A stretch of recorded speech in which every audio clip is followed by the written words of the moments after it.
ইংরেজিতে কথা বলার সময় কখন আপনি আই হ্যাভ গন বলবেন আর কখন আপনি আই হ্যাভ বিন বলবেন। আমি অনেককেই দেখেছি, অনেকেই বুঝতে পারে না যে কখন কোনটা বলতে হয়। আমি যদি আপনাকে উদাহরণ দিয়ে বোঝাই, আপনি জীবনেও ভুলবেন না কখন আপনাকে আই হ্যাভ গন বলতে হবে আর কখন আপনাকে আই হ্যাভ বিন বলতে হবে। দেখেন, আমি যদি বলি for example I have gone to Delhi, এর মানে হচ্ছে আমি দিল্লিতে গিয়েছি, এখন আমি দিল্লিতেই আছি, ওইখান থেকে এখনো ব্যাক করিনি। আর আমি যদি বলি I have been two Delhi, এর মানে হচ্ছে আমি দিল্লিতে গিয়েছিলাম, সেখান থেকে ফিরেও চলে এসেছি। এখানে আমি আমার অতীতের কোনো একটা এক্সপেরিয়েন্সের কথা বলছি। যেমন ধরে নেন, আমি আপনার সাথে ইংরেজিতে এখন কথা বলছি। আমি যদি আপনাকে বলি যে do you know I have been to America, মানে হচ্ছে তুমি কি জানো আমি আমেরিকায় গিয়েছিলাম।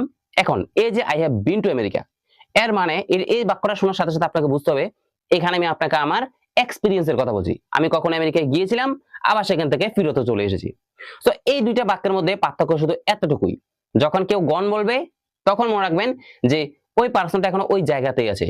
আর যখন কেউ বলবে যে বিন, মানে সে তার এক্সপেরিয়েন্সের কথা বলছে, কোনো একটা জায়গায় সে কখনো গিয়েছিল, ওই জায়গাটা থেকে সে আবার ব্যাক করেও চলে এসেছে।